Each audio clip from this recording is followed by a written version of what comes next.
Howdy, Alex. Hi.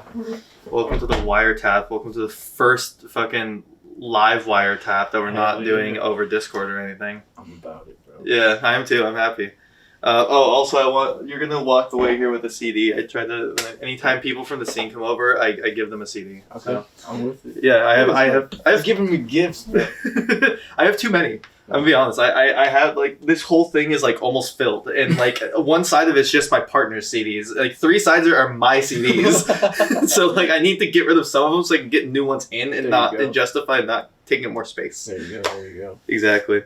So for people who don't know, what bands are you doing? What kind of music do you do? All that kind of fun stuff. Like tell them about yourself. Currently, I am in 2 projects. I'm doing guitar and backing vocals in Cut Both Ways, and then also doing vocals for a project down in Oregon. It's based out of Oregon. Obviously, I'm up here, but it's called Hound, and they're both like hardcore, metalcore mixes, slammy stuff, heavy stuff, beat your friends up stuff. Yeah. I remember what I think it might have been at that K-Tub show I was talking about. Maybe it was a different one because we had like 2 scene K-Tub shows, but like. I remember As Pillars Fall was up, and they were like, and James like walked up to the mic and was like, "Hit your fucking friend to this song." And I remember like looking at Andy and just being like, "Yep." And it was just like, "Here we go. Gonna come beat that ass, boy." And he just took like a fat hit off a joint too, so he was like fucked up because he didn't smoke weed that much. So I was just like, "You're about to get your ass beat, boy." Oh, here we go.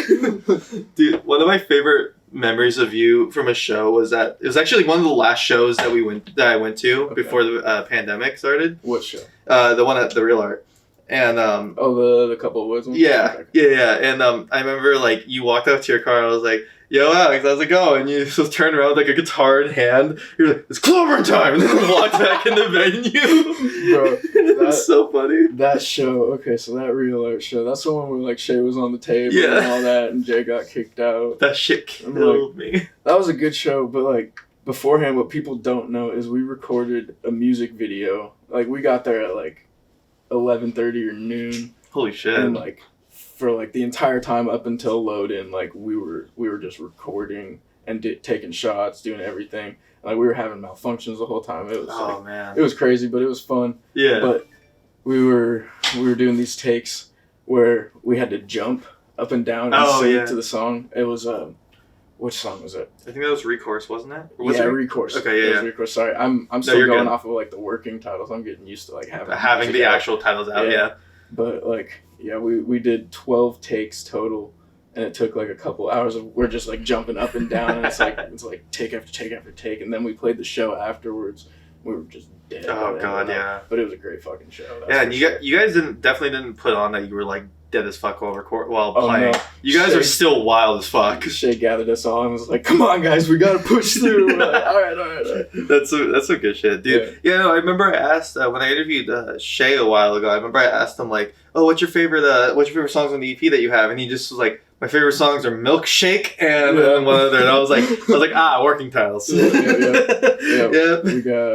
We got some weird ass working titles. I feel like every band does, dude. I came into the band and like there was like Yellow Chair, Con Song, Mouse Pad. Like there's one that we're working on called Screwdriver. Like just like they told me that they just like look at whatever object's closest to them in the room, and that's what it's named after. Because Nate makes most of our music. He writes most of the guitar, and so he's just like that's what the name is right there. That's it. At least that's what I believe. If not, correct me. I don't know.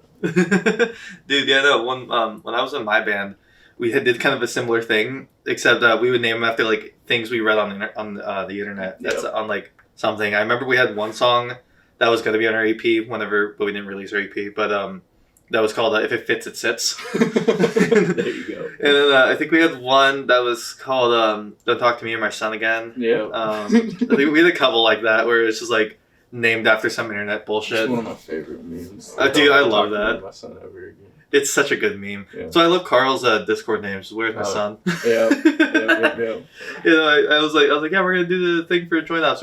So like, if you have a Discord, just come through and we'll record you. It's like, cool. My Discord name is Where's My Son in the numbers. I was like, bruh. What you don't know is like they all like so.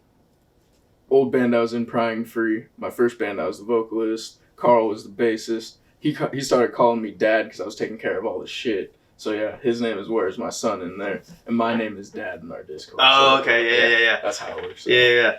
Dude, I feel that, dude. Okay, because I was kind of band dad. Me and our drummer Kevin were like definitely like the people wrangling everyone else, taking care of business. Yeah, because like, dude, we got into like I don't know how the fuck we ended up getting conned this way, but we got into like a really predatory fucking management deal, and that ended up being like kind of why we broke up. So we were just like we couldn't pay this shit anymore, and it wasn't doing anything for us. It's like $200 a month, dude. Just fucking wild. They could not get us on the Spotify playlist. What? We were like, yo, we put out the song, like, it's pretty decent. Can you try to get us on, like, some kind of Spotify playlist, whether it's, like, official or not, just, like, something. And then they're like, they come back to us, like, a week later, and they're like, oh, no, we can't, but we got you onto a Breaker playlist. I'm like, bro, nobody fucking uses Breaker. By the way, this podcast is on Breaker. But yeah, no, he was like, no, dude, but bro, I got you on a Breaker podcast, on a Breaker playlist, bro. And I was just like, bro, who the fuck cares? Nobody who listens to metal that's in America or like any other modernized country uses Breaker. It's gotta be Spotify or Apple or something. Yeah, exactly. Or like some kind of Bandcamp playlist or whatever. It's like, fuck, that was such a bad idea. But because of that, it was like me and Kevin were just like wrangling the other two. Because also we were the only two who had social media, so we would end up selling most of the tickets. And then, not say they didn't do anything. Because one of them, Reggie, he doesn't really have social media. But he also wrote like all of our songs. Mm-hmm. So it was like, well, I can't be mad at you for that. Reggie. Yeah, oh god, I love Reggie. He's such a man. I love him. He's such a man. He's a fucking mad genius. But yeah, no, so like me and Kevin are just like having to wrangle everyone and just be like, all right, we gotta get to the show at this time. All right, everybody has to be there. Are you guys having rides? Or are you getting rides? Or are you driving yourself? Or what's going on here? Okay, we got to plan this shit out. And they were just like, I don't know, I'll be there by that time. I'm like, no. You got to be here at load-in with me because I don't want to wait here alone for the next 2 hours. And not only do I not want to wait here alone for the next 2 hours, but I don't want to have to get bitched out by the fucking venue owner. So my favorite is like, oh, I'll be off work in 30 minutes. I'll be there within an hour. Oh, fuck. It's like 2 hours later. It's like, dude, we're about to go on in 10 minutes. I'm right down the road. Come running up with stuff. There we go. There we go. It is. We're here. Let's do it. But like, oh my god, yeah. I don't miss that part of being in a band. It's like all the I love communication shit. It's just like it's fucking rough sometimes. Thank you, Shay, doing all of that stuff. Shay's really good about that. Yeah. Doing the interview with him the first time was really easy because that was like the first time I hung out with Shay like outside of a show, and he was super welcoming and super nice, and also really easy to work communicate with. He was just like, I was like, yo, when do you want to do this? And he was like, this time, this day, around this part when the sun is in the sky, so that we can. I was like, bro, hell yeah, thank you. Fucking artist Shay.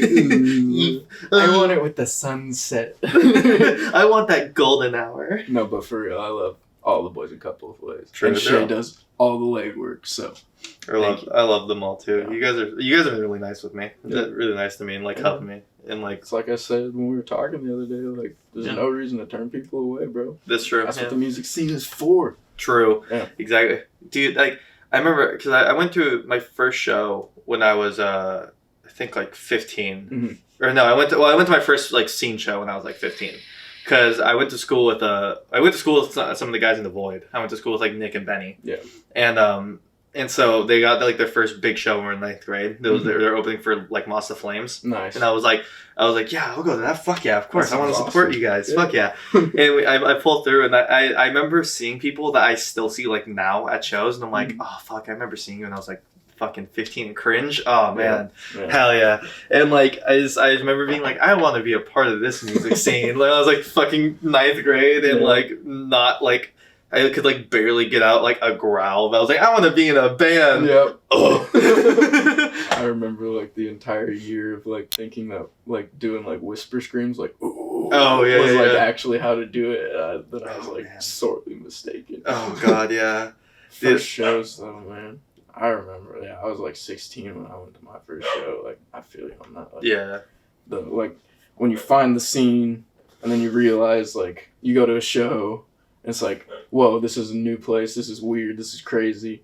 But it's cool. Mm-hmm. And you come back to the second show, and it's like you remember that one person, and maybe that one person will talk to you because, like, fuck it. That's how the music scene works. Like, yeah. Like, that's what I love about, especially the Seattle scene. Yeah, we're all pretty friendly. It's a connective circle. Yeah. Like, sure, there's some squabbles every once in a while, but it's like within a month it'll be done. Not only within a month it'll be done, but within a month it'll be like, fucking who remembers that? Exactly. We have social media brain, we all do. We all forget things within like a week or two. Exactly.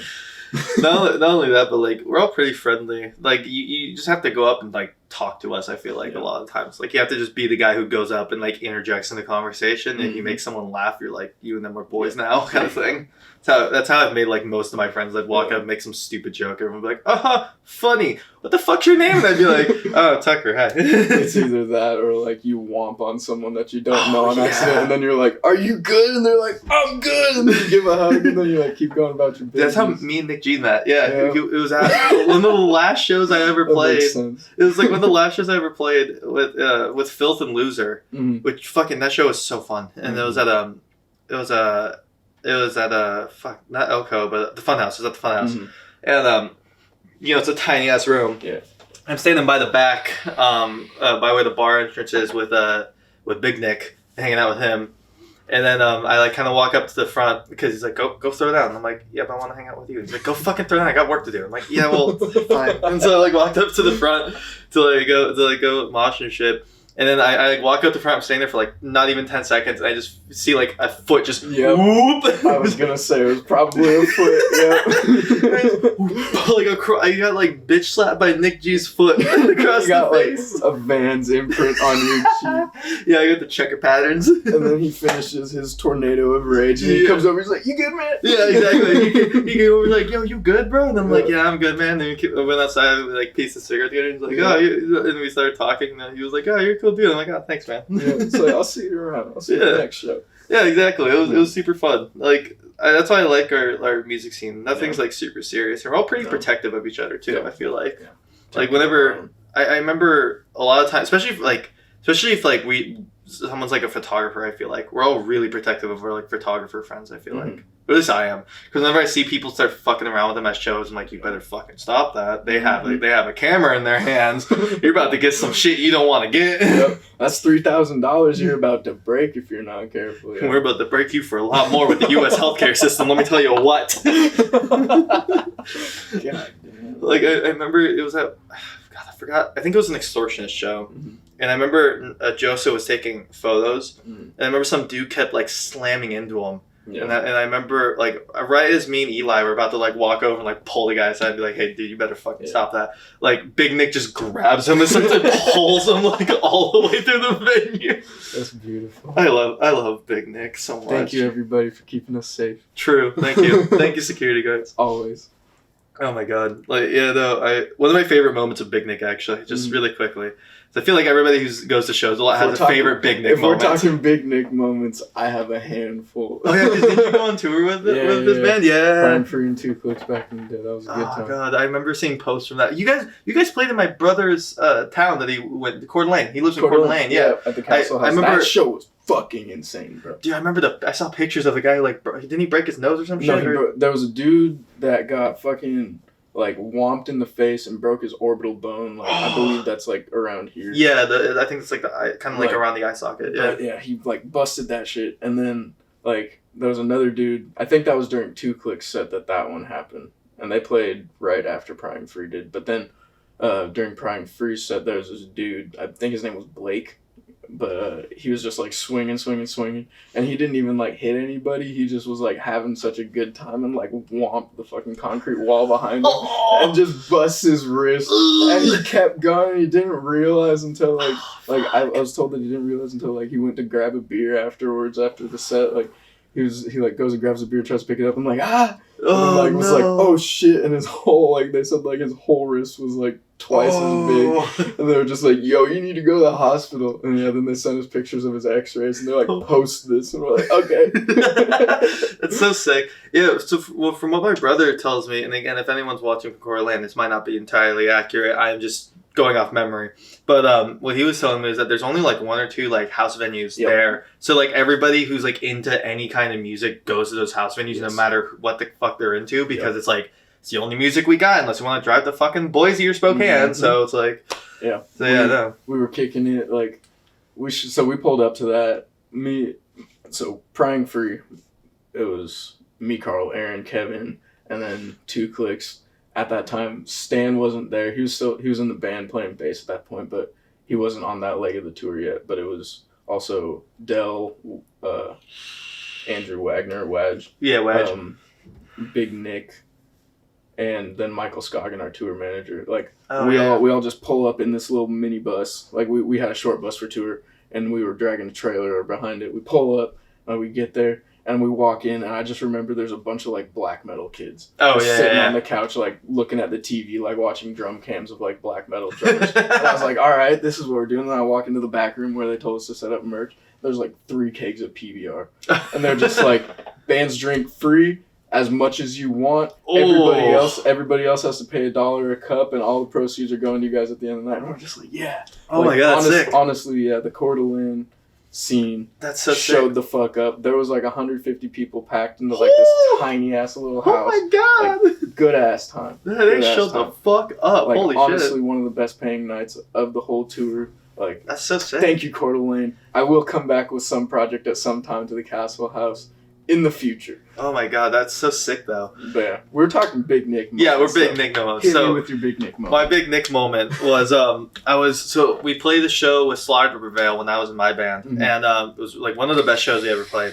Fucking amazing show. I mean, Alex was super sweet. I met him and I talked to him. He was really nice to us, and I brought my friend with me, and she was like throwing down super hard, but she's like really short and really light and tiny, so she got whomped really hard in the head, and so she like walked out of the venue, and so I walked out with her to make sure she was all good, and she was like, "Yeah, I'm fine, but like, can you try to get this to Alex to see if he signed it or something?" It was like a picture she painted for him or something.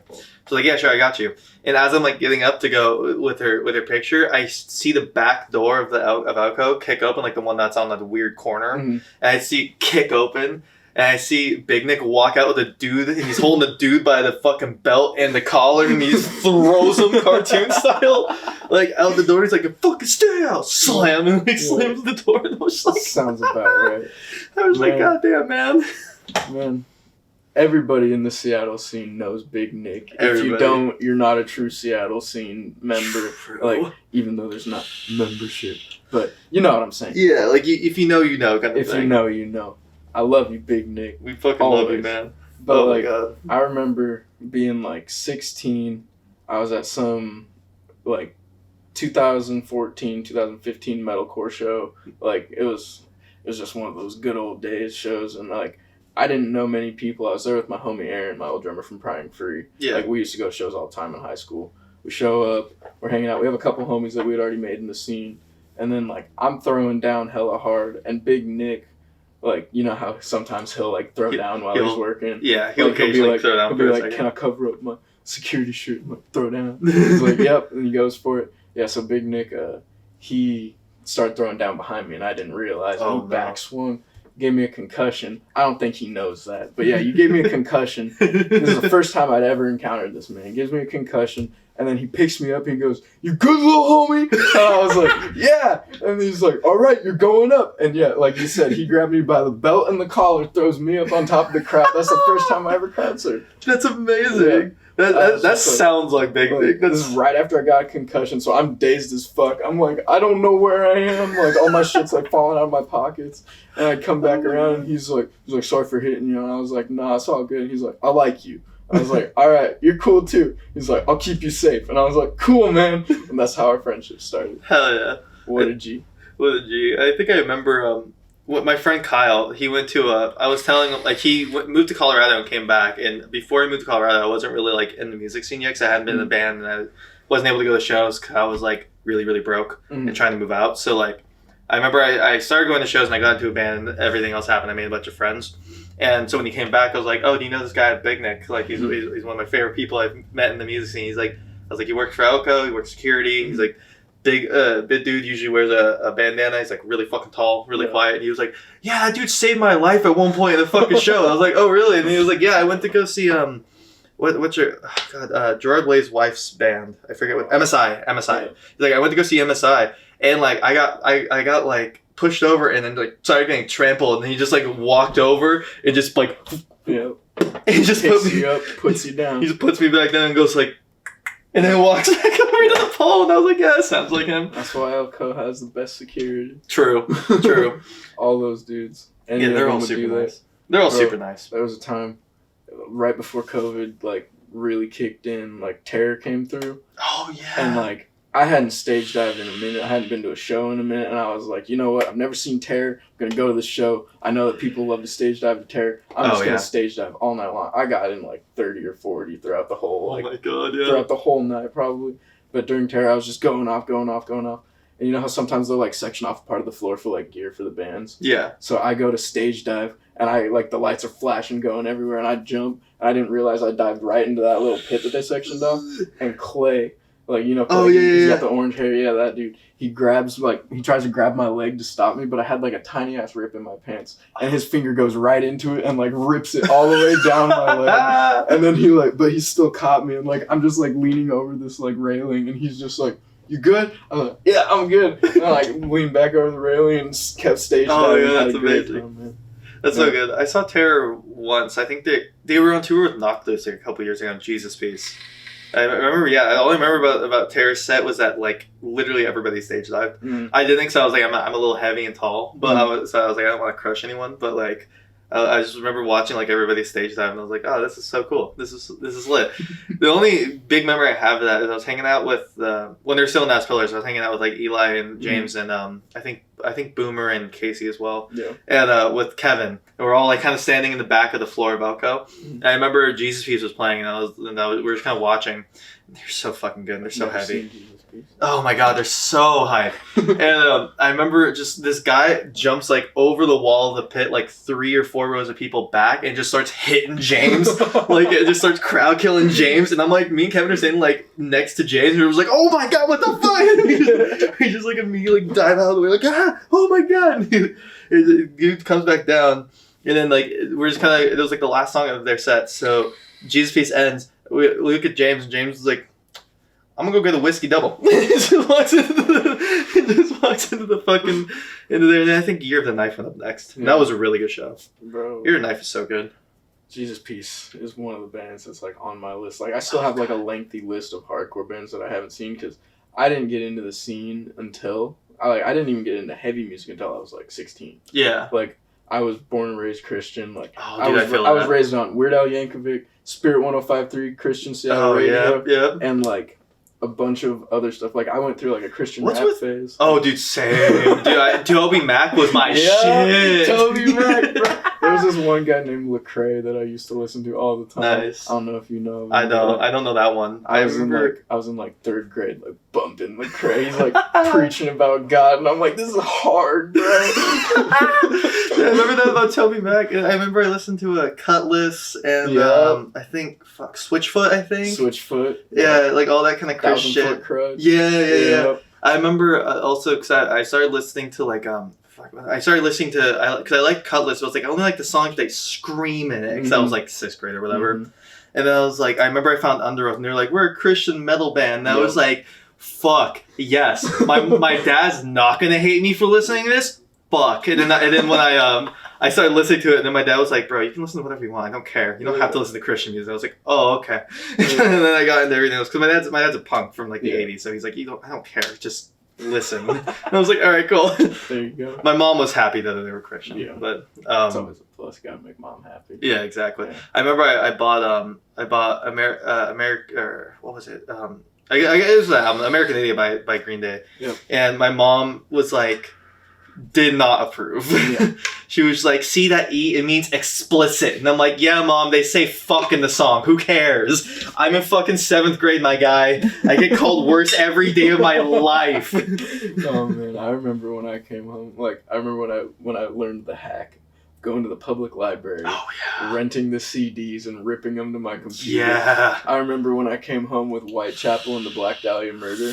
Ooh. I was running those on my CD player like every day after school, and like I remember one day my dad like knocked on my door. He's like, "I can hear what he's saying," and I was like, "Okay." And I just turned it down a little bit, kept listening to it.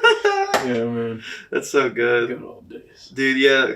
What? There's so many metal people, especially in the music scene, that were Christian. Because like, I've been hanging out a lot with Ray Budworth. Mm-hmm. We streamed last night. And we played Left 4 Dead and GTFO. That was really fun. But he grew up Christian too. Mm-hmm. I grew up Christian. You grew up Christian. Like, there's so many people I know from this music scene who's like, yeah, I grew up Christian, Spirit 105.3, bro. And I'm like, and I'm just like, fuck, what is it about Christian people who just turn straight to heavy music? Honestly, I think it's like, especially depending on like how extreme you were like into your religion, like, because I was like born and raised, like the day I could go to church, like the first Sunday that I was able to leave the house after being born, like I was at church, like, so like it's going from like one extreme to another extreme. Yeah, and you know it's what? like the antithesis. Yeah, you know like, what? You're right. To the public eye. Yeah, you know what? Yeah, that's you're probably right about that. Even though like at the base, like, and it's the same with like religions as well. Like all across the board, like at the base of any like group, there's like generally the same like good morals, like, that we all hold to. But like, I don't know. Christianity's just dumb. Yeah, I agree. Hardcore's better. Hardcore's just better, man. Like, I don't know Hardcore's my place. Listen, man, I sit down there at night and I pray the fucking I pray the integrity. That's all I do. That's all I gotta do. I pray for good graces from integrity. All I'm saying is I lay my head down on my pillow and it's like, to you I till I die. Dude, can we talk also can we talk about that new Every Time I Die, by the way? Oh dude. Fucking AWOL and the other two that they released. Yeah. Oh my god. They're on album number 9. Oh my god, they're still fucking kicking, dude. Yeah. Oh man. The fact, like, so I've got a tattoo for Every Time I Die. I love them. Great band. Like the fact that they're like, they've been around as long as I've been alive, and I didn't find out about them until I was like almost 20. Oh god, like, yeah. Fucking wild. And then I just went through all of their discography and was like, like I'm wearing Every Time I Die right now. Yeah. Like, dude, yeah. So were they your first like heavy band that you found on your own? Oh no.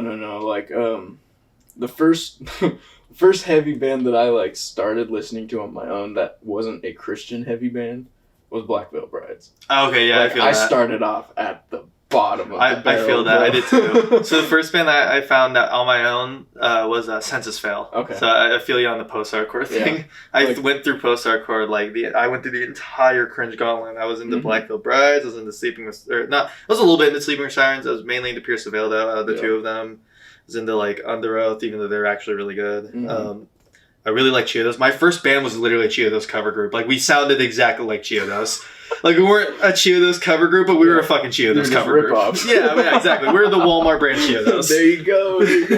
I was like, I think in 10th grade, and it was actually with Kevin too. That's how I met Kevin. We had our Kevin first. Fisher? Yeah, it's our first band together. Was like a Chiodos ripoff band, and it's funny because no matter what band we were in, 'cause we were in a couple bands together, he was always like the most put together member of every band we were in. except for maybe Scourge. It was probably him and Reggie were like at the same level put together. Yeah. But like then it was just me and Andy like suffering. We were just both like, wait up guys. And they're like, no, we're actually good at music, and we're just like, no, please. Dude, you know what I found? I found my old mic that I used to use for shows recently. Oh, dude, I still have mine. It's up in the Couple Boys practice room. Right now. Nice. Yeah. Dude, I found it and I was like, fuck, I remember so many good shows of this. I remember I threw this a couple times. Fuck, it still works. Bro, I've taken so many precautions not to, like, dent the little screen on that mic. Because, like, I've had that thing. So, I got that from a girl that I dated when I was, like, in junior year. Terrible relationship. Yeah. That was the best thing to come out of it, was that $75 mic. Oh, fuck but, yeah. like, man, that thing, like I got that mic and I started my band, Prying Free. Well, me and Aaron started it, and then we got Kevin and Carl. But, like, yeah, man, I've had that mic for years now. Holy shit. Since middle of high school. So many memories. So many Let's memories. travel across the country with me. Oh, that's Gone so on sick. tour with me. Yeah, I used it for every show on tour. I was like, no, I'm not using venue. Oh, Max. God, Fuck yeah. that. I'll Especially get on cold. tour. Yeah, you don't want to get sick on tour. No, not only do you not want to get sick on tour, you already are risking yourself getting sick just by existing on tour. So, like, precaution. Any precaution. Especially if you go to Reno, because there's shit on the sidewalks. Yeah. Yeah. Dude, I've heard horror stories of just fucking Dude. people going on tour, like especially vocalists. Like, oh my god, if you like, I remember I played a couple shows sick. Dude, playing sick as a vocalist, it's like I don't know how touring vocalists can recover the next day and do it again. Like that shit's insane. See, I was lucky.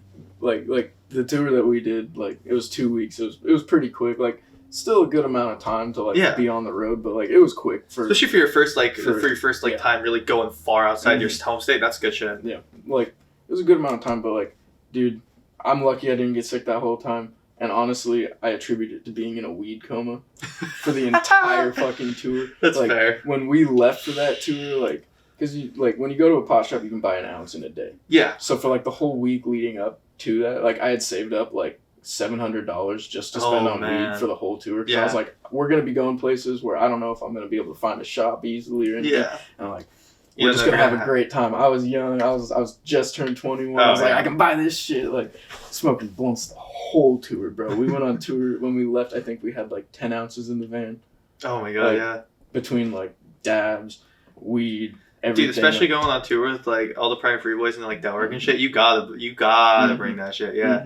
We were literally, it was like wake up, smoke a blunt, then we'd go to Denny's, eat breakfast, and then we'd go back to the bus, roll another blunt, smoke it in the bus on the way to the next venue. Then we get to the venue and we smoke another blunt. Like, it was that is the most tour shit I've ever heard too. It was ridiculous, man. The amount of just like wrappers of like cigarillos that were in our bus, it was just everywhere. Oh yeah, zigzags and shit. Yeah. We're smoking Dutches. Dutches are the best blunt wrap. Just saying, the coffee flavor. Smoke one of those in the morning with some sativa. Ooh, that seems like it would be nice. If I smoked weed, that seems like it'd be really, really nice. Yeah, no, I remember. Educate the people. You gotta educate, man. You gotta let them know. Like, oh god, yeah. Okay, so like, going for music, like I feel like everybody has like a progression when getting into heavy music.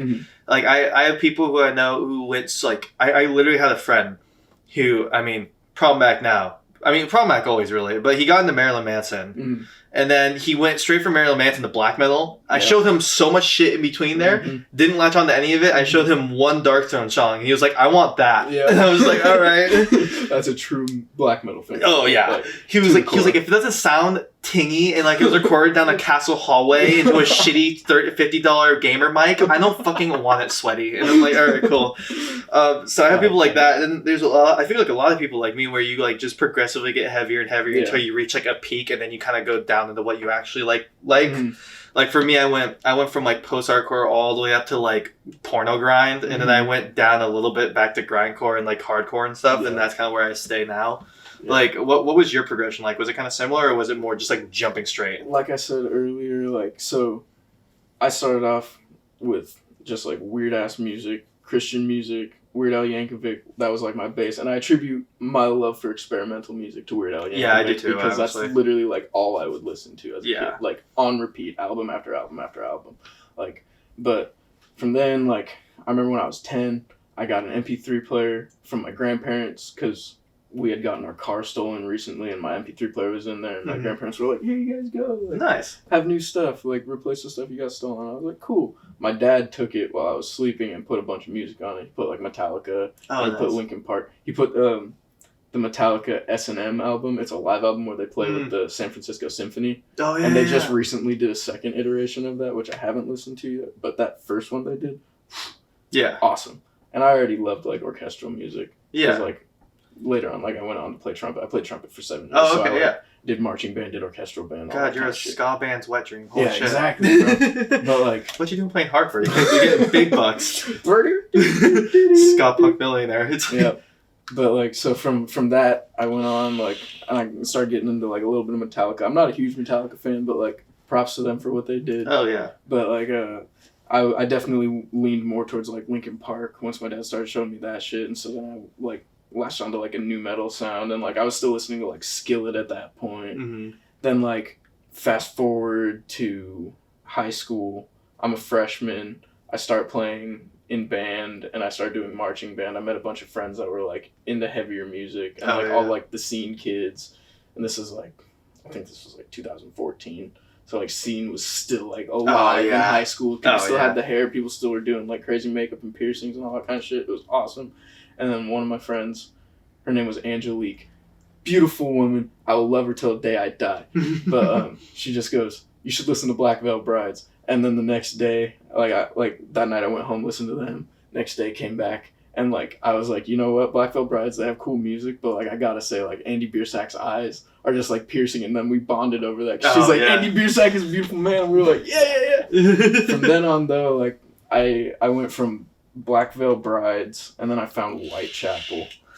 Yeah. Once I found Whitechapel, I found their self-titled first, and then I found the Somatic Defilement, that is when I decided that I wanted to do vocals. Like I was like, I heard the intro to the first thing, the intro with the Jeffrey Dahmer quote, like all distorted and shit. And then it comes in. Phil Bozeman just does like a fucking like 5-6 bar scream, like 2 or 3 times within like the first minute of the song. I heard that and I was like, that's what I want to do. So I started listening to a bunch of like Whitechapel, like Suicide Silence. I was really into Carnifex for a little bit, not so much anymore.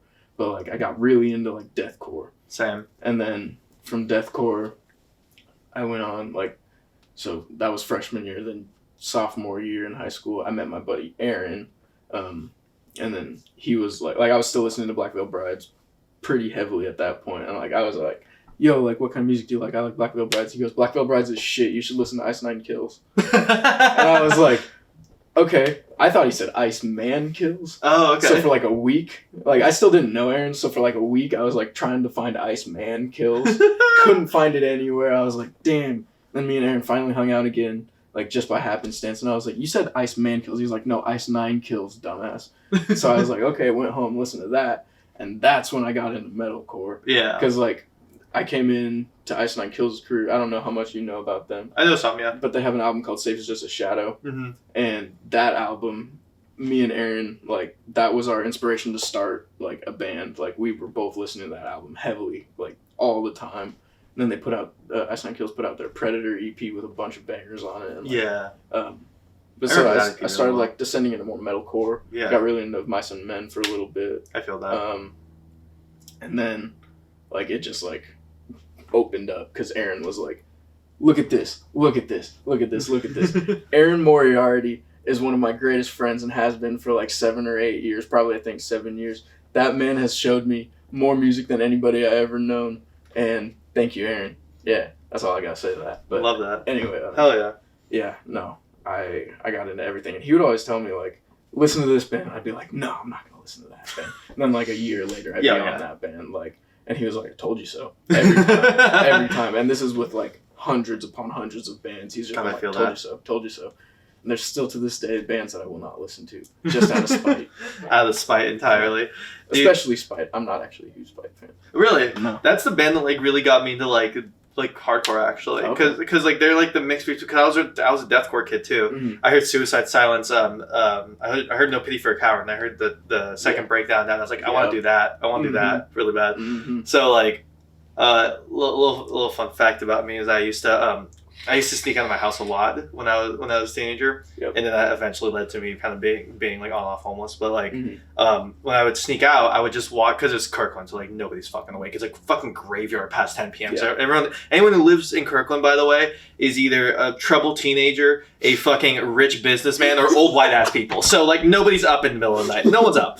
So I'm like walking around Kirkland in the middle of the night, just going. Like trying to emulate Mitch, like with all my heart, like little 15-year-old heart, trying to emulate Mitch to the best of my abilities. Yeah. And like, oh god, that's so cringe. But like, it's what happens. How I learned how to do vocals because I was like not confident enough to do it at home. Mm-hmm. And I didn't have a car, and so I was just like, anytime I was walking around and there was nobody else around, I was just trying my hardest to like emulate Mitch with all my fucking heart. Yeah. And so that's how I got into wanting to do vocals. Was that. I feel you on the music thing. I have a friend named Corwin. He goes by Corwin online. Give him some love. And Corbo on YouTube. He does some really good video essay stuff. Listen to this guy. He's got good friends. I do. Support him. And he was like that for me before the experimental music. Mm-hmm. He told me to get into Death Grips when Yeah. I was in like 9th grade. Mm-hmm. I think that was like 2015. Mm-hmm. It was before Jenny Death came out, Mm-hmm. and he was like, "Bro, you gotta get into Death Grips. You gotta get into Death Grips." And I was just like. No, fuck you. You no, fuck you. I like metalcore when, and then like a year later, probably like a year or two later, or maybe this was 10th grade. I don't remember, but like sometime in high school, and like a year later, I remember he like Jenny Death came out, and he was like, and we were just hanging out that day, and Jenny Death came out. I was like, okay, I have to listen to this album. So like just hang out with me while I listen to this album. I was like, okay, cool. So I'm sitting in this room and I'm listening to Jenny Death, and this is the first Death Grips I've ever heard in my life, and I was just like, this is fucking amazing. This is the most amazing thing I've ever heard in my life. What the fuck is it? It's like, is that the one band I told you to check out? You're too pussy to check it out. Just like, oh, okay. No, that's the first like experimental music I really heard, aside from like, I think probably like, no, I think that's like the first really experimental music I ever really heard, besides like, kind of Weird Al, I guess. Mm-hmm. I had a very like slow ease into experimental music, like other than the Weird Al Yankee thing. I didn't even know that Weird Al was experimental, because I thought that Weird Al like was like the standard for music. Yeah. But like, no, I started listening to Every Time I Die, and they've got a lot of like little wavy parts. Yeah. Like, Indian Giver, Revival Mode. Like they've got a bunch of like really transcendent, wavy, open, weird, trancey kind of sections. Like, somewhat experimental for like a metalcore band, like hardcore band. But yeah, they've got some experimental shit. So like I started like really getting into that style, and then I was like, wait, there's like a whole entire fucking world of like this, and then like that's when I fell down to like 90s hardcore rabbit hole that I'm still in. Like I'm still diving down there. There's so much like weird experimental shit. There's this band called Canderia. I don't know if you've ever heard of them. They've got some like interesting metalcore. It's like really like chuggy and rhythmic, like kind of Lamb of God-y, without the riffage. Okay, yeah. But like then they'll also toss in like horn sections. Oh really? And like weird like just like warping like percussion and shit. Like highly recommend Canderia. Yeah. That sounds amazing. Experimental music is weird. Also on the note of Death Grips, I'm not a huge fan of Death Grips personally. I like Stockton, and I've seen Footage and a couple of their more basic songs, but like I respect them, because honestly they have some songs that are more metal than like most metalcore today, like in the like generic scene. Giving bad people good ideas is they literally rap over a blast beat. I don't know how the fuck he does that, but they literally rap over like a black metal blast beat. It's MC Right. It's MC Right. He can do whatever the fuck he wants. Like, and then Zach Hill's just like, yeah, dude, his fucking ride symbol is like a flattened washing machine. Dude. Like, who the fuck does that? Zach Hill. Zach Hill. That too. God damn it!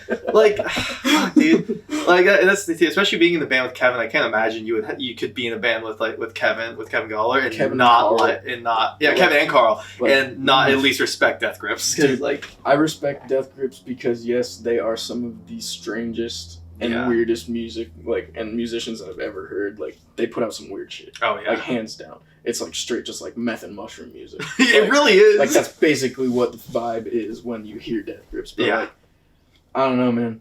Like I respect them, but it's just not my flavor. Yeah, that's totally fair. Like I think everybody needs to hear Death Grips, but not everybody needs to like Death Grips, because not everyone's gonna like Death Grips. You shouldn't like Death Grips even if you like Death Grips. Yeah, exactly. It's one of those. You should listen to Death Grips if you want to hurt. Yeah, and if you want bad. That's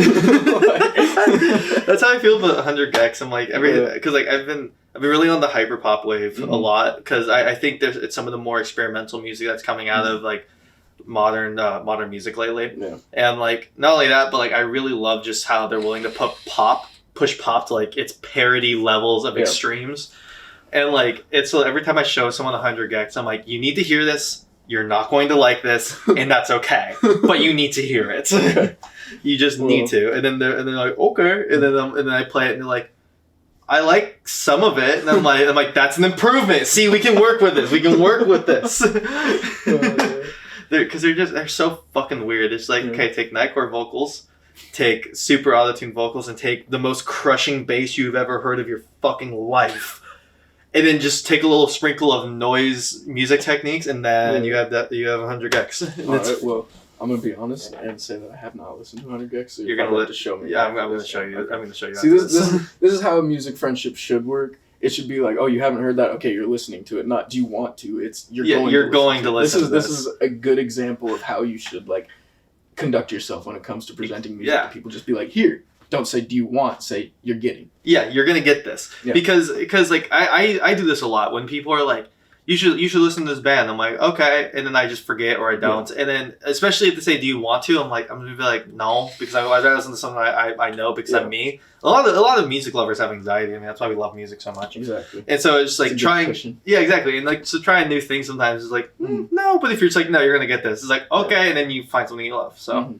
Or you find something you don't like, but at least you can cross it off your list. Exactly. It's like, yep, I know I don't like this one, so I'll go this way. So, yeah, exactly. It's a good jump off point. The amount of subgenres that you can explore. Oh god, yeah. Dude, that's why like I keep doing like 15 to 20 minute long like video essays on obscure ass genres. And I keep kicking myself for taking like 2 months to do a video because I have to do so much research into a genre that barely exists. Yeah. Like I did a whole video on harsh wall noise, and that was a fucking time to like. It's out of my frame. I don't know what you're talking about. Harsh wall noise. Okay, you hear white noise, and then you turn the gain up, and that's what harsh wall noise is. It's literally just like musicians just patching synth stuff to be white noise, but like bass boosted. It's insane. There's actually some really good musicianship in those genres, but I mean that's the basis of it. Yeah. And so I did a whole ass like 17-minute video explaining what noise music was, and specifically about harsh wall noise because that's like the most extreme of that genre for the most part. Yeah. And like I did like it's so hard to research that shit. It's like I don't even know what this is, and neither do the people that are in it. So like, what am I even looking up? Exactly. I'm like going through forums from like fucking 15 years ago. Like, okay, so that's the kind of thing they're talking about 15 years ago. And I'm like writing it down. I'm writing that stuff, and then I try to go back farther and see like what they're talking about farther. And it's like, God, it's such a nightmare. There's like. Because like that's the thing. If you want a basic understanding of most subgenres, you can go to Wikipedia. Because like most subgenres are on Wikipedia, and most of the time they're pretty accurate. And they'll have just like a basic ass description of like, what it is, kind of. Yeah, like they have one even for hyperpop, which I wasn't expecting because it's a newer genre. But dude, but then when you get into the weird like smaller ones, and you're trying to do something like a video essay where you have to be accurate and you have to like give a whole history and kind of timeline of it, it's like. I have to go to forums that have not been graced by fucking human eyes in 15 years. And I have to go and look through these crusty ass hyperlinks and pray to God I don't get a virus when I click on it. And that's what I have to do for my YouTube content. So there you go. But see, that's dedication. And that's why we love Tucker. That's true. I dude, fucking Kevin, like, I shared a podcast. I think I shared the Join Ops podcast, and Kevin shared it and said, this man's a Joe Rogan of PNW. And I was like, fuck, I guess Up and coming, that's all I'm saying. That was really nice. I was like, oh, thanks, Kevin. I'm glad to be investing in the beginning. Yeah, you gotta get There will be more. I will be back to do more shit like this. I want, like, that's the thing is that, like, I felt bad for Join Ops episode because it was like super scuffed because it was super last minute. But like I was like, dude, you guys are gonna be back. It's fine. Who the fuck cares? Exactly. Not only are you guys gonna be back, but you guys are like, I'm not worried. Like if this was with anybody, like almost anybody else from the music scene, I'd be stressed out of my mind. But you're the boys. I don't really care. Like we're gonna have a good ass conversation no matter what tech issues get in the way. Who cares? Yeah.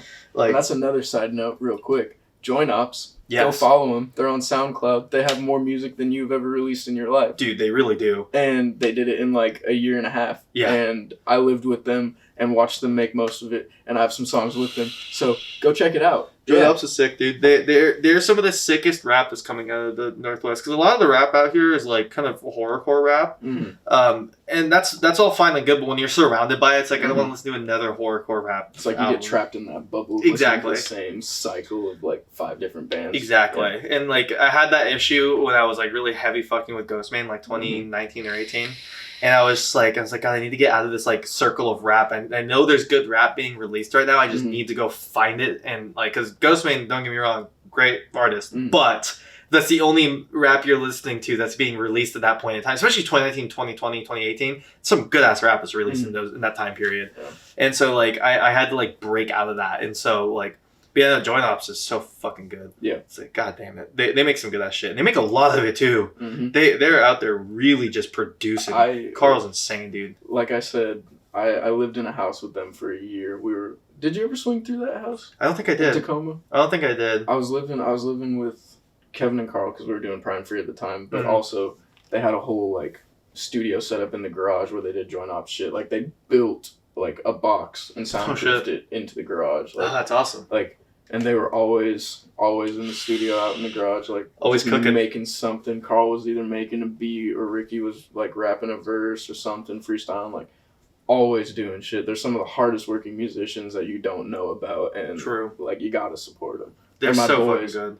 Like if you like chill rap, it's also like got lo-fi elements, but Mhm. also got like weird ass experimental elements, and sometimes just like yeah, join ups. They are some of the most hardworking and most okay to break boundaries Yep. musicians. I don't know a better way of saying that. Like most, they're so okay just to go outside the realm, their little like bubble of like genre or whatever. Like that's why I love them.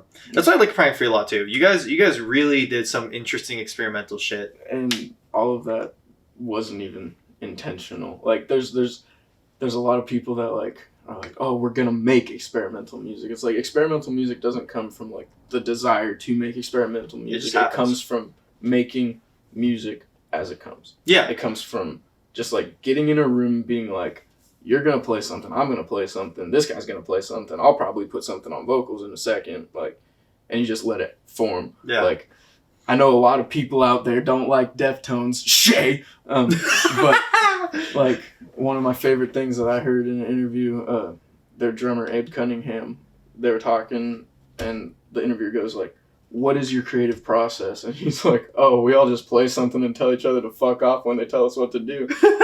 That's how you should. That's how it make should music. be. Whether you like Deftones or not, they're one of the greatest, most experimental bands of the 90s. I agree. They're really fucking good. Yeah. That's kind of how we made stuff for Scourge too. We would like sit down because like we wanted to mix a bunch of like metal subgenres and come out with something that's like a hardcore offshoot. Yeah. So like we mixed like Thal with like deathcore Oh, with hardcore and shit, and we were just like, this is kind of what we want. And then like Reggie would just sit down and he would just be like,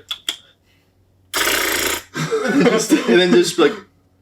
And then just fucking like do some whack shit. We'd be like, play more of that, play more of that. It's like, all right, gent, God, do your thing. Yeah, right. Basically, we were like, I remember one time we walked in. Kevin was like, I think maybe like not even 5 minutes late because he was always fucking on time. But like, he was like maybe like we got there like maybe early or something, and they let us into our practice space early.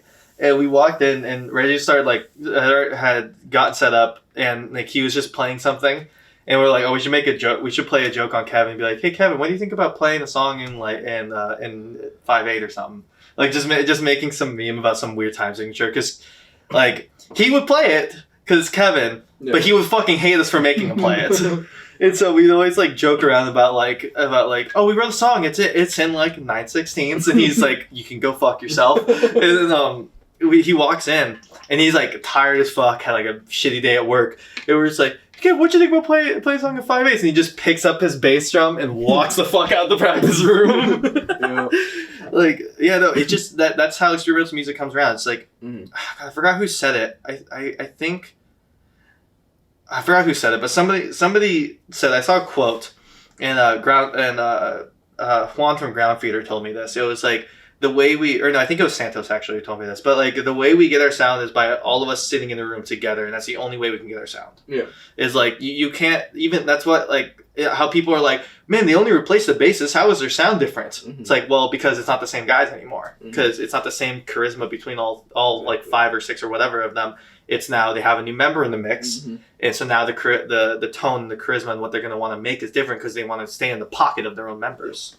And like, Case in point, again, Deftones. yeah, When exactly. fucking Chi Chang died. Yeah, like, exactly. They replaced him with Sergio Vega, and like Sergio Vega holds it down. Yeah. But like also Deftones was on like a lighter path when it came to like writing, but like still, like, I feel like he's one of the bassists that's done the most justice to a deceased bassist. I agree. Yeah. Not only that, but also the Gore album is still one of my favorite albums they ever released, honestly. That's And that came out recent. That came out somewhat recently too. I believe that was 2016. Yeah, like I was surprised that I liked that album as much as I did, Mhm. because I was like, oh, it's Deftones. They haven't released anything like super good. Like they released a lot of pretty good or okay stuff, but like they haven't released anything super good in a while. And I listened to it, and I was like, wow, this is fucking amazing. Dude, it's a phenomenal album. I didn't like Gore for a solid while.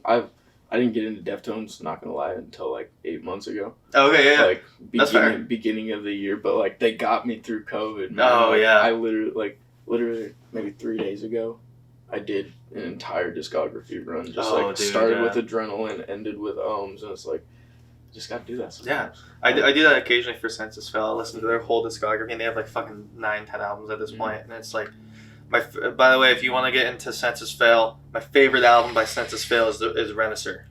Renaissance is one of their best albums ever. It's a concept album about overcoming addiction and hardship and stuff. And Buddy like wraps the whole thing in a metaphor of an adventuring party kind of thing, and it's so beautiful. Such a beautiful album. And there's one song almost entirely in Spanish.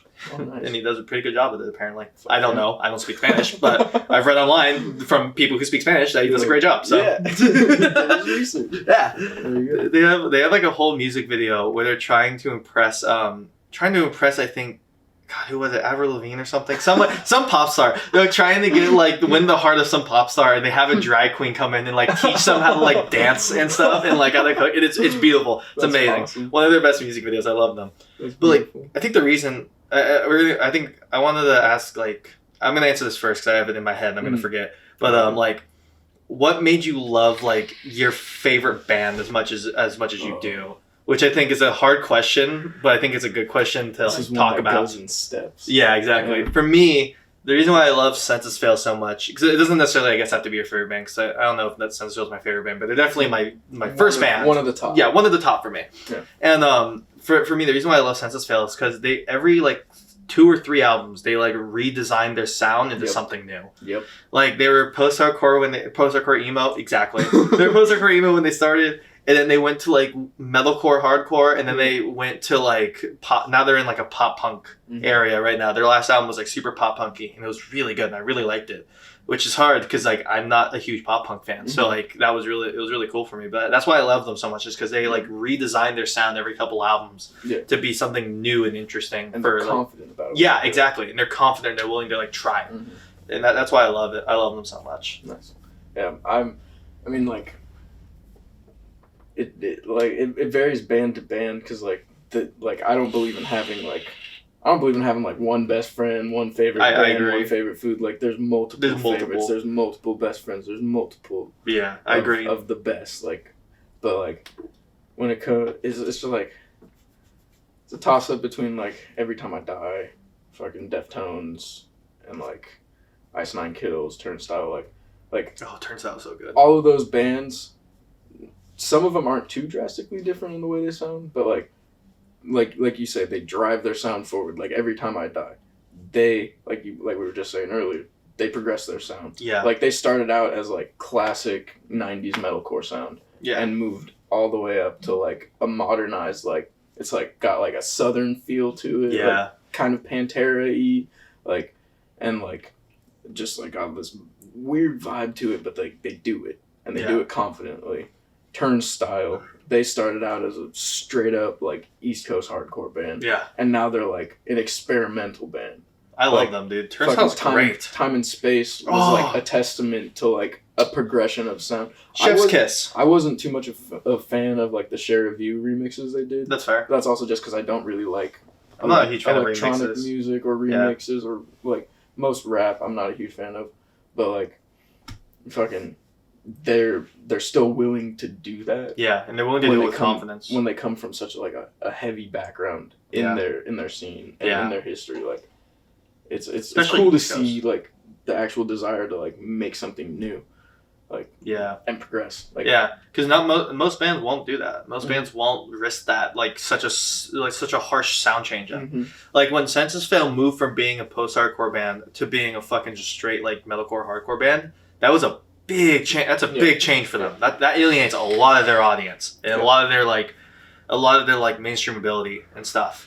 Like that's a big change, and like they did it really fucking well and really classily, and like that's why I even if I don't like a sound, if it's a different sound than what the band last put out, I will at least give respect for that shit because that's a hard thing to be able to do as a musician, because you're stuck in between wanting to keep being creative and new and wanting to make something interesting, but also being like I need to pay rents, I need to make this listenable, I need to and it's like.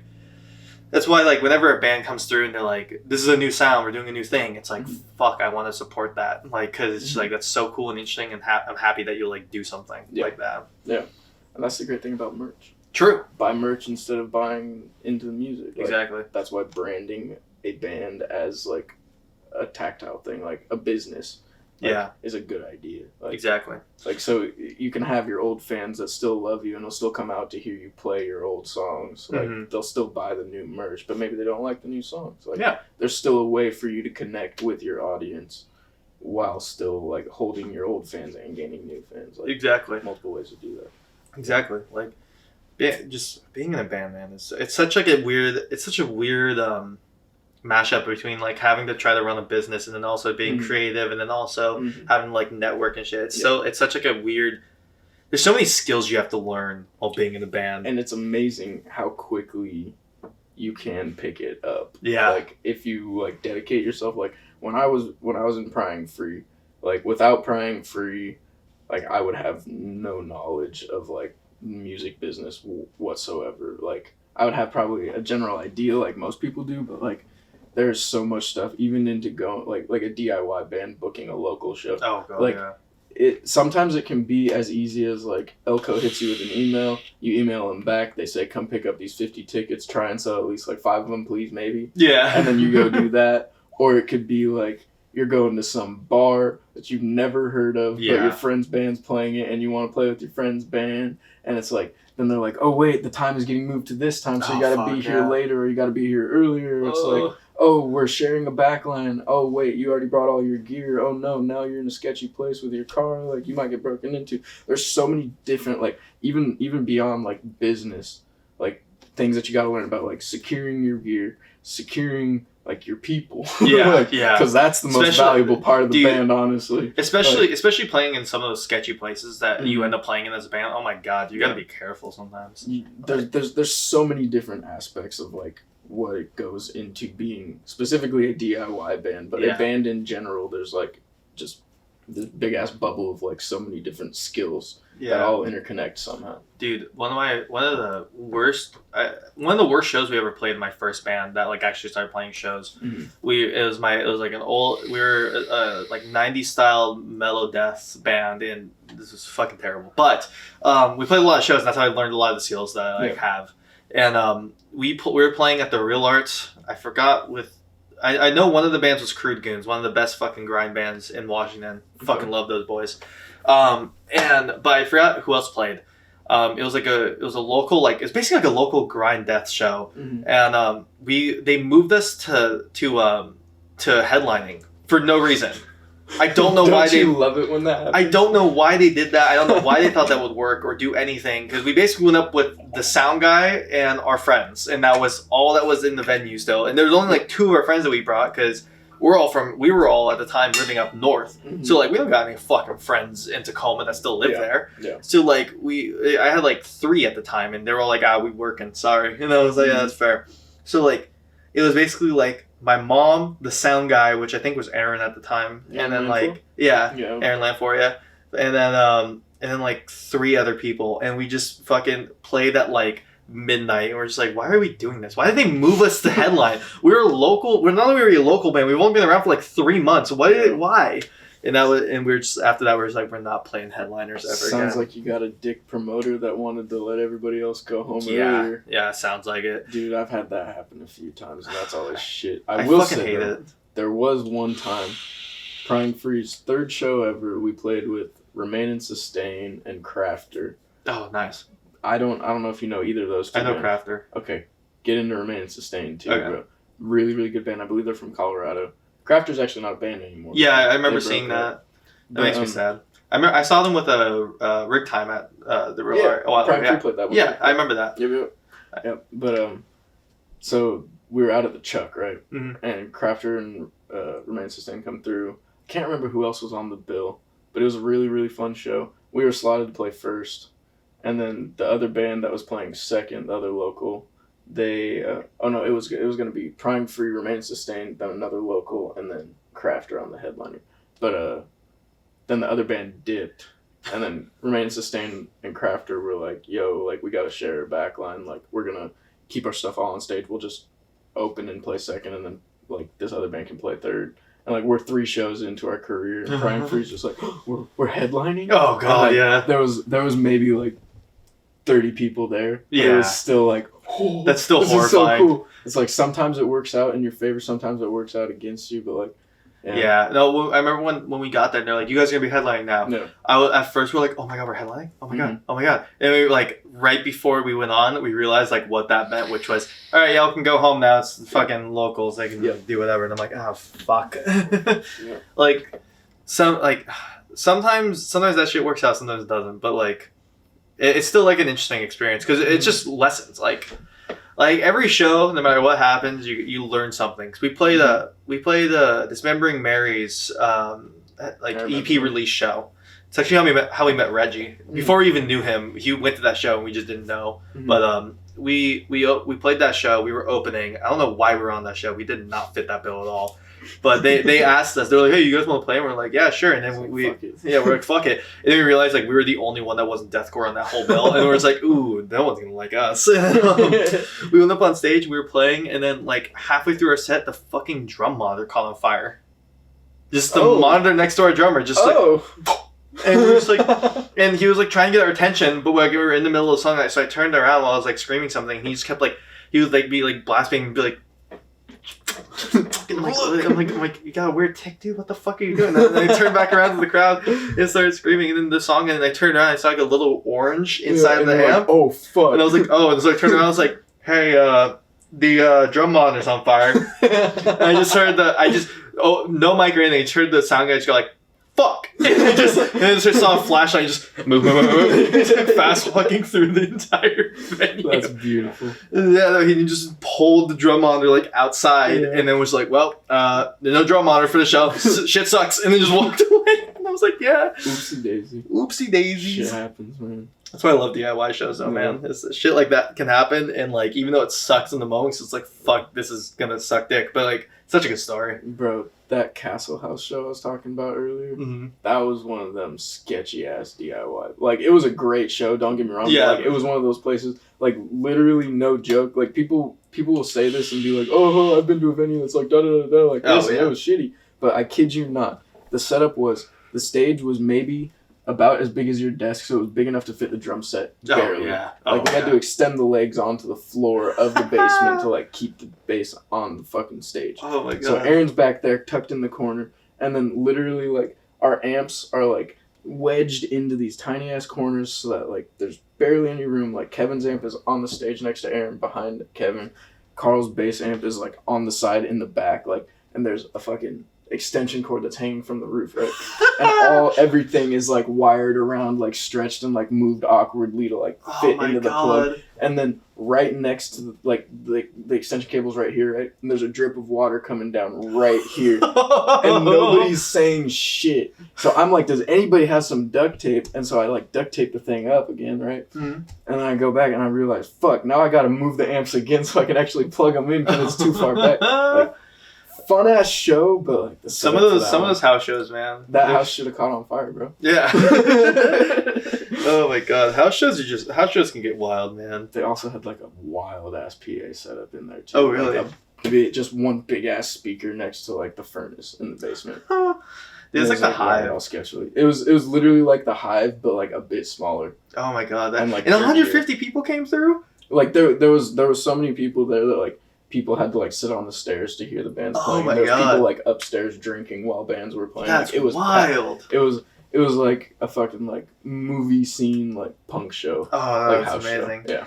Yeah, cause like I come from the punk scene, and so I love house shows, but like some hardcore house shows get fucking wild. Dude. Yeah. Like, everyone talks about, like, oh, I went to this one punk house show. Like, yeah, punk house shows get kind of wild sometimes, but hardcore house shows get fucking Hardcore houses wild. get wild because there's karate in the mix. Yeah, exactly. 'Cause everything changes when the man whips out the fucking backswing. Everything fucking changes, dude. Yeah, you can't kick back or backswing in a basement show. No. I remember we were filming. I was filming you guys at the Hive. Yeah. I remember like nobody was really throwing down except for once or twice, and and both times me and Nathaniel were like punching in to get like a good shot of you like screaming from below, and I just out of the corner of my eye just saw some dude in a pink Pride Free shirt, and I just see him like, and I'm like, oh, and I just like pull back and pull like, the camera out of the way. Yeah.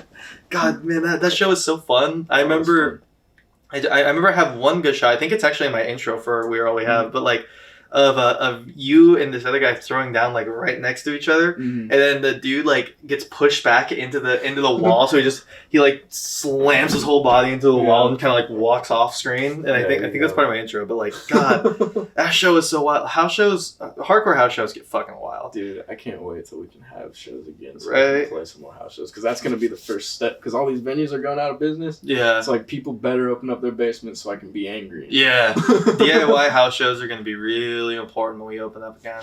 The Hive. If you please. hear me, please, we love you, all of you, please. Every Thank single you. one of you. Yeah. I also saw a folk punk show at the Hive too. Okay. That show was pretty well too. We pulled up because I love folk punk, and so like we pull up. It's a Are They Brothers? I fucking love them. Are They Brothers? I did a stream for them actually. Very nice people. Timbo and Mikey. Very nice people. Are They Brothers? Ferns Over something. Forgive me. I forgot your name. Ferns Over Growth or something like that. And then Worthless and one other band I forgot.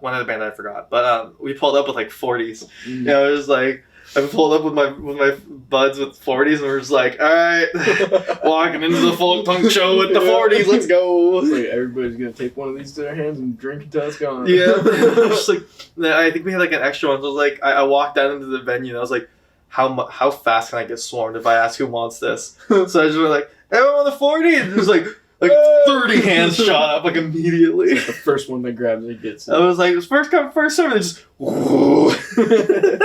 That's a good way to have a panic attack. Yeah, I was like, I want to look like my Minecraft character when I pull out a seed with chicken in a chicken farm. That's what I want to look like right now. There you go. I just held up the 40, like someone grabbed it and was like, all right, last melon. Oh my god, yeah. I can't wait for the DIYs to even come back, man. It's gonna be so good. Soon. Y'all better fucking show out. All y'all talking about shows being gone and being sad. Like, when they come back, show the fuck up. No, man, I gotta do my dishes for the second time this week. Yeah. Sorry, man. I work late tonight. By late, I mean I work till like 3:30, and then I have to go home and be sad for like an hour, and I can't fit into my schedule. I gotta play COD, smoke some weed. Yeah. I gotta vacuum my room that I haven't touched in months, but that's my excuse. Show the fuck up to shows, man. Support. There's this one YouTuber. I think it's Shibby who does these, but he does some great sketches. He does music videos for folk punk bands. Really great YouTube channel. Look him up. Shibby Pictures. He does these sketches where he does like just random like punk things that happen in the punk scene. Basically, is what they are. And like there was one where it's like, hey, we're gonna go to the show. It's like 6 o'clock, and they're like, oh yeah, sure, let's go. And then it just progressively gets later and later, and they're like, they keep going like, yeah, we're gonna go. And then like it gets to like 11, they're like, oh, the show's over. Oh man, that sucks. Sorry, I missed it. Oh yeah, sorry, I missed it. Yeah, exactly. It's just like this dude. It's just these two people, and they're just like they just continually smoke more weed, and they're just like yeah, we're gonna go. I just gotta find my shoes or something, and then it just continually gets like more and longer and longer. It's like that's really how it be though. That's how it is. That was my least favorite part about selling tickets, which was just like, hey, you want to come to this show? No, man, I gotta walk my dog next week. I don't know. It's like, sorry. Like, damn, I'm only trying to make $1 off of these $30 tickets. Right? Like, come on, man, give me pennies, please. But please, give me pennies for your $1. Come on. Money, please. Raccoon hands, bro. Yeah, the raccoon hands. Give me. Alright, well, it's been our time. Yeah. It's been an hour and 15. Well, shit, dog. Shit, man. We talked. We talked and we did stuff. Thank you guys for watching the Wiretap. This is once again Alex from the band Cut Both Ways and Hound. Thank you for being here. Thanks for watching. And check out Cut Both Ways. It just released the EP. It's fucking banger ass EP. It's called What Have I Got to Lose? It's on Spotify and literally everything else. We got some music videos. Yeah. Check you guys it got out. a lot of music videos for that shit. Dude, we're still working on more. Really? Yeah. Fuck. So there's more content coming. Oh my god. Yeah. And Jay did the artwork for that, didn't he? Yeah. Oh my god. Yeah. Jay killed that artwork. It looks Keeping so it good. in the Cut Both Ways camp as Yeah, much oh, as yeah. we can. Yeah. Alright, well, thank you guys for watching. Have a good rest of your day. Goodbye.